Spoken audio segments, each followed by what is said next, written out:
राजस्थान प्रदेश Congress committee के प्रदेश अध्यक्ष और आज जाट समाज प्रदेश स्तरीय प्रतिभा सम्मान समारोह अजमेर से हम सब संबोधन के लिए आमंत्रित करते हैं श्री गोविंद सिंह जी डोटासरा साहब। जय तेजाजी महाराज की।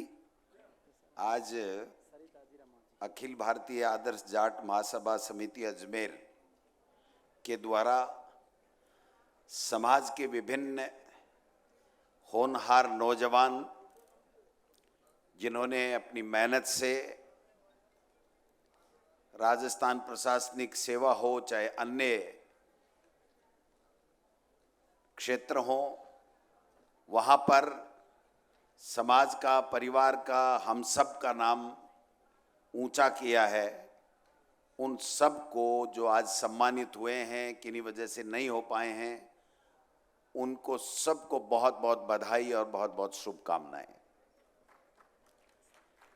डॉक्टर सूबे सिंह जी चौधरी साहब, इनका एक प्रयास सम्मानित मंच, मेरे साथ विधायक डॉक्टर विकास चौधरी जो अजमेर ग्रामीण जिला कांग्रेस कमेटी के अध्यक्ष हैं, सरिता गहना जी जो जिला प्रमुख रही हैं, नसीराबाद में हमारा आमना सामना हुआ था जब इनको टिकट मिली थी बीजेपी की, जैसाराम साहब, हमारे दोनों जिला अध्यक्षगण, हमारी बहन रमा चोपड़ा जी, तमाम सबको सम्मानित मंच को प्रणाम करता हूं, नमस्कार करता हूं। आप सबको प्रणाम करता हूं, नमस्कार करता हूं। भागीर चौधरी साहब हमारे भारत सरकार में राज्य मंत्री हैं, हम सब के बीच में थे, काफ़ी समय से थे। मैं उनको भी धन्यवाद देना चाहता हूं कि अपने व्यस्ततम समय में से निकाल करके वो यहाँ आए। अच्छा लगता है जब शिक्षा के क्षेत्र में कोई व्यक्ति, कोई समाज, कोई प्रदेश जब आगे बढ़ता है तो मन को सुकून मिलता है। और ये शिक्षा ही एक ऐसी चीज है जिसके माध्यम से हम आगे बढ़ सकते हैं, अपना जीवन सुंदर कर सकते हैं, समाज को कुछ वापस हम दे सकते हैं, हमारे देश और प्रदेश का नाम रोशन कर सकते हैं। और मैं तो इन बच्चों से ज़्यादा धन्यवाद इनके परिजनों को देना चाहता हूं, माता पिता और परिवार, जिन्होंने इनको एक अवसर दिया, मौका दिया, सुविधाएं उपलब्ध कराई और जिसकी वजह से, उनकी सोच की वजह से ये आगे बढ़े हैं। आज यहाँ पर जब एक एक नौजवान अपने भविष्य को गति देने के लिए जब इस मंच पे आ रहा था तो मैं देख रहा था, चेहरा खिला हुआ था, सीना फूला हुआ था और हम सब गौरवान्वित महसूस कर रहे थे कि हमारी नौजवान पीढ़ी आगे बढ़ रही है। किसी भी समाज की ये पूंजी होती है, शिक्षित, संस्कारित और अच्छे लोग जो समाज में अग्रणी पंक्ति में अपनी मेहनत के बल पे खड़े होते हैं, निश्चित रूप से समाज का भी उनको बहुत बड़ा योगदान रहता है, गांव का, परिवार का, रिश्तेदारी का। लेकिन आखिरी में मेहनत तो उनकी काम आती है। निश्चित रूप से हमारे प्रदेश में हमारे समाज के लोगों ने काफ़ी मेहनत की, अच्छी सरकारी सेवाओं में हैं, नाम रोशन करते हैं, बिजनेस में भी आए हैं। कोई एक समय था जब पटवारी, 3rd ग्रेड का टीचर, फौज, इसके अलावा ये समाज सोचता ही नहीं था।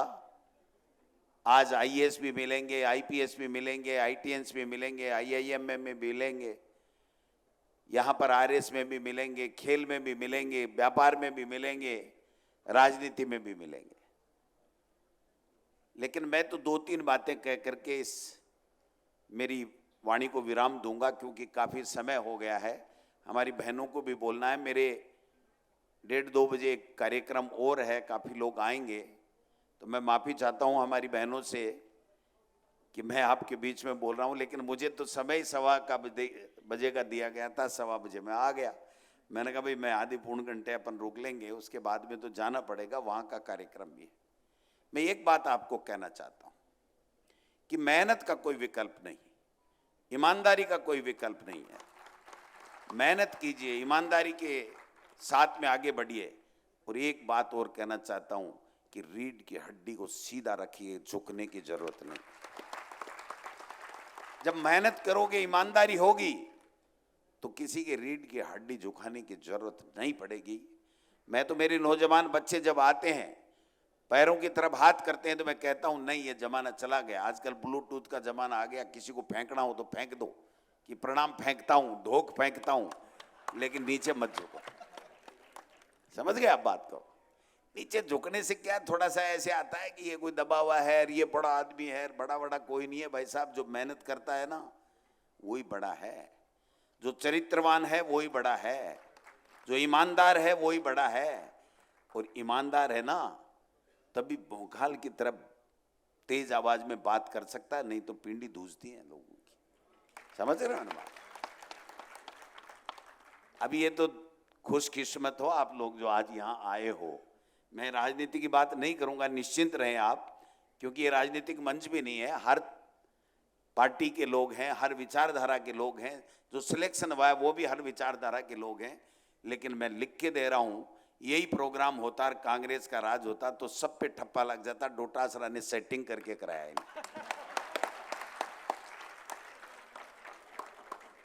मैं 4 साल से इस बात का जवाब देते देते थक गया, मेरे टॉन्सिल हो गया। इतनी इतनी बड़ी गोलियां लेता हूं कि भाई जो मेहनत करेगा वो सक्सेस होगा, आगे बढ़ेगा।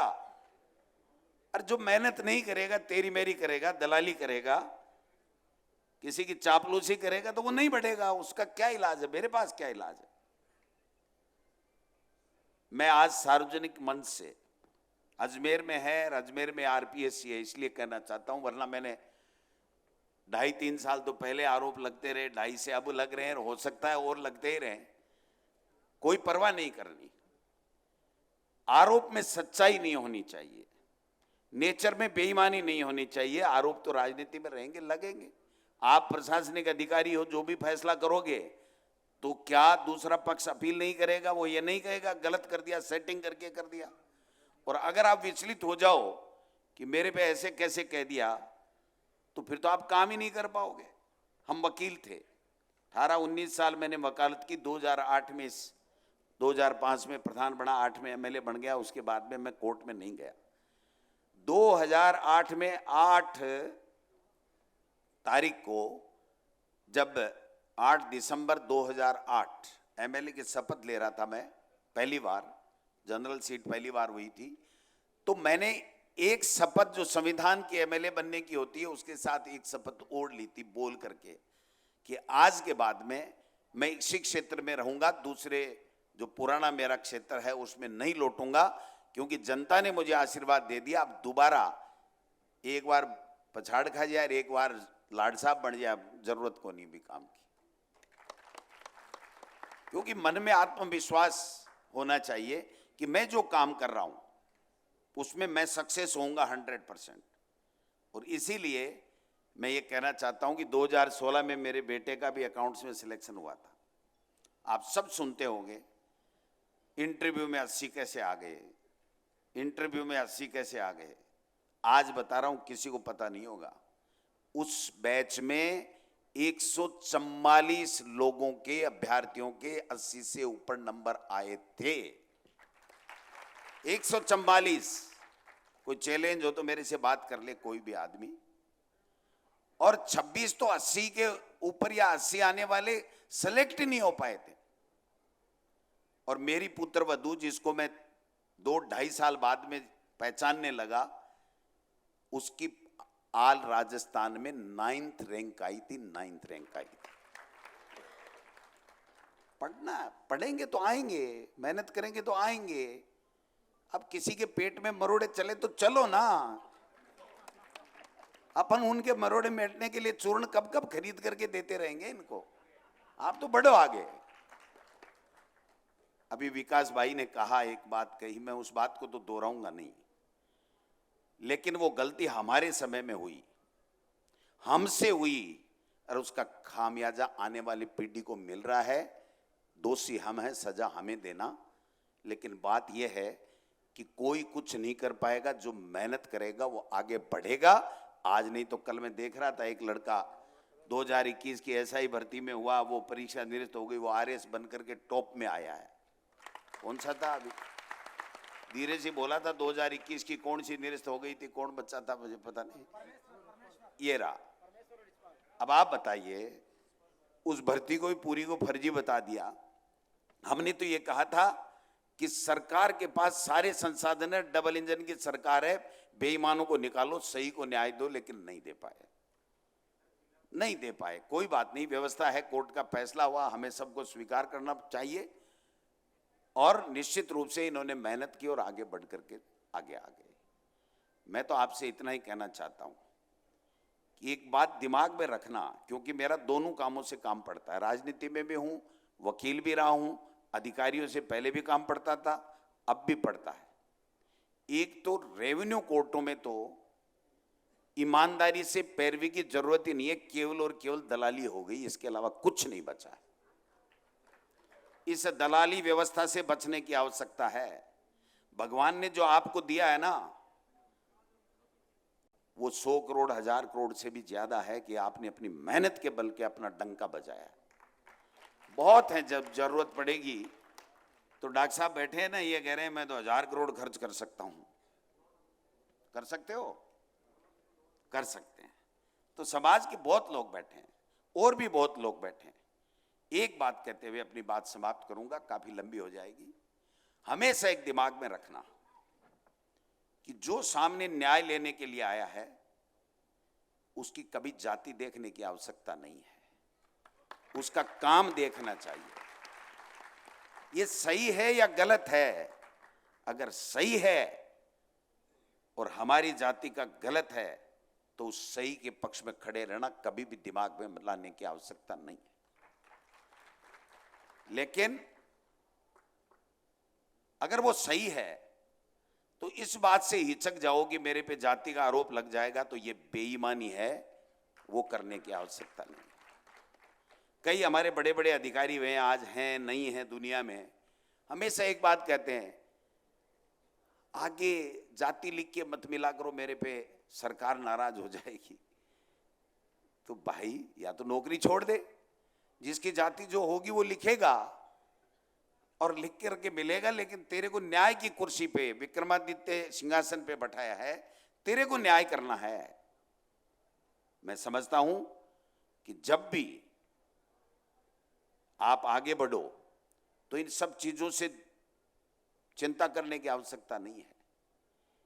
पूरे जीवन में एक अपनी कास्ट के अलावा भी बहुत अच्छा मित्र बनाओ, जिससे आपके समाज के वंचित और न्याय के लिए आने वाले व्यक्ति की आपके साथ साथ उससे भी मदद करा सको। ये करने की आवश्यकता है।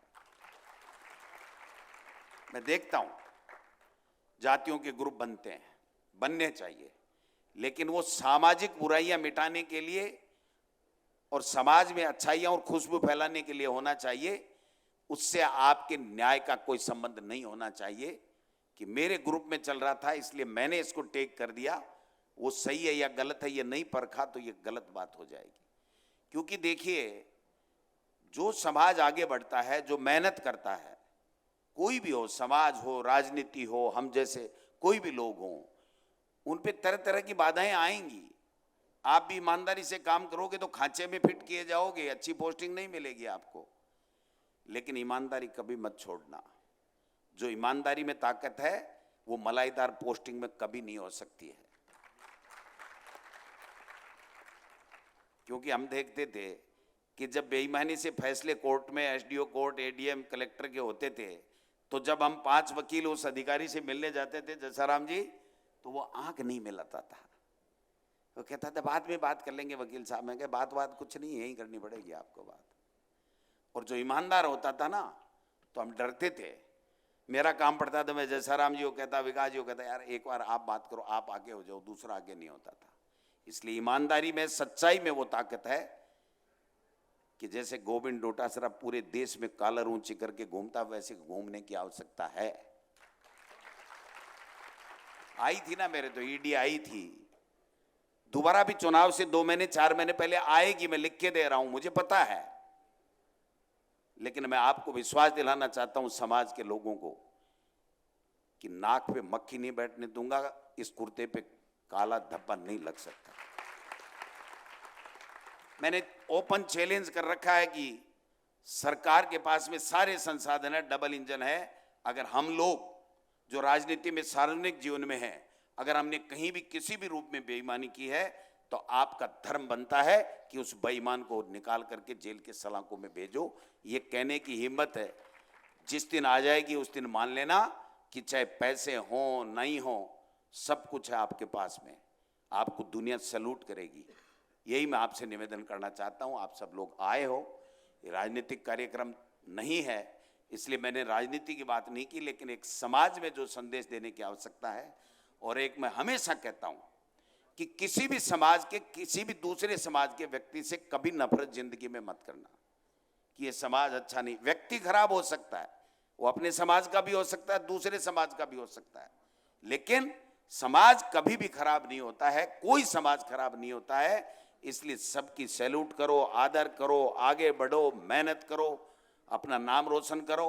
और जो नए पीढ़ी आ रही है ना हमारी, आप बन गए, अच्छी बात है, आपको सिस्टम ने सपोर्ट किया, माँ बाप ने किया, समाज ने किया, सबने किया, लेकिन अब आपकी और हमारी भी ड्यूटी है कि हमें अग्रिम पंक्ति में अगर बैठाया इस समाज ने, तो इस समाज को भी हमें वापस देने की आवश्यकता है। ये नहीं मेरे जयपुर में भी मकान हो जाए, मेरे दिल्ली में भी हो जाए, बॉम्बे में हो जाए, दुबई में भी व्यापार कर लूं, ये चलता रहता है, होगा हो जाएगा। लेकिन जो समाज जो हमें आदर्श मान करके चलता है, आज सम्मान कर रहा है। ये सारे जो पगड़ी वाले बाबा बैठे हैं ना, ये इसलिए सम्मान कर रहे हैं कि ये नौजवान अपनी मेहनत से आगे बढ़ा है, इसको सैल्यूट करने के लिए आए हैं। तो आने वाली जो पीढ़ी है उसके लिए भी आप क्या दोगे, उनको अच्छी राय दो, उनको कोचिंग एक तरीके से बताओ कि कैसे आगे बढ़ना है, कैसे आगे पढ़ना है। मेरा बेटा फर्स्ट अटेम्प्ट में नहीं हुआ था जो अकाउंट्स में है, तो कई मित्र आए कि साहब नहीं हुआ, कोई बात नहीं, तो उसने मेरे को उड़ामा दिया कि मैं दिल्ली, मेरा बहनोई आईआईटी में प्रोफेसर है, वहाँ वो आईएएस की तैयारी करने गया था, तो क्या आपने वहाँ से ले आए और इस आरएएस में मेरा सिलेक्शन नहीं हुआ, मेरा आईएएस में हो जाता। मैंने कहा मेरे को तेरे पे भरोसा नहीं है, तू पहले आरएएस बन के बता, फिर मैं आईएएस की तैयारी करा दूंगा। वो नहीं करा पाया, मेरी गलती है, वो अलग बात है। लेकिन जब फर्स्ट अटेम्प्ट में नहीं हुआ, हिंदी के कारण से नहीं हुआ, तो मित्रों ने कहा कि ये हिंदी है ना, ये हिंदी बिंदी ला देती है, इसलिए हिंदी की तैयारी अलग से करो। और उन्होंने तरीके बताए और सेकंड अटेम्प्ट में वो अकाउंट्स में सिलेक्शन हो गया। वो अलग बात है कि आज भी कहते हैं कि सेटिंग से हो गया, वो उनकी सोच है, वो उनकी सोच है। मैं उनको कहता हूं कि कभी यार अंग्रेजी में, हिंदी में, और तो कोई भाषा ज़्यादा, इटालियन तो उसको आती नहीं है, कभी साथ साथ कर लो, कोई ज्ञान की बातें कर लो, पता लग जाएगा। विधानसभा में एक दिन मौका दे दो कि भाई इससे बुलवाओ, कोई पूछो, कुछ बात करो, चर्चा करो, अपने आप पता लग जाएगा। रिटर्न से इंटरव्यू का कोई संबंध नहीं होता है, रिटर्न से कभी इंटरव्यू को आप कोरिलेट नहीं कर सकते। रिटर्न अलग चीज है, इंटरव्यू आपका व्यक्तित्व परखा जाता है, आपकी हाजिर जवाबी, आपको का कॉन्फिडेंस, ये परखा जाता है। और आज से नहीं है, जब से सिस्टम शुरू हुआ तब से।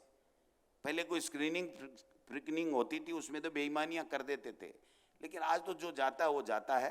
वो अलग बात है कि भाग्य से उसके सामने क्या परोसा जाता है, कौन बोर्ड रहता है, कैसे उसकी सोच है।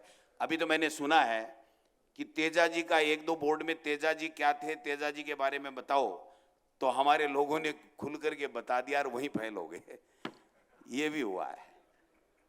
अब मैं तो कहता हूं भाई तेजा जी, पैजा जी वैसे ही मानो अपने लोग देवता हैं, लेकिन इंटरव्यू में तेजा जी को कहना कि भाई मुझे पता नहीं है, मैं बाद में बता दूंगा, इस क्वेश्चन में कांटा मार दो, वरना तो ये सुन करके ही वहां पर गड़बड़ हो जाती है।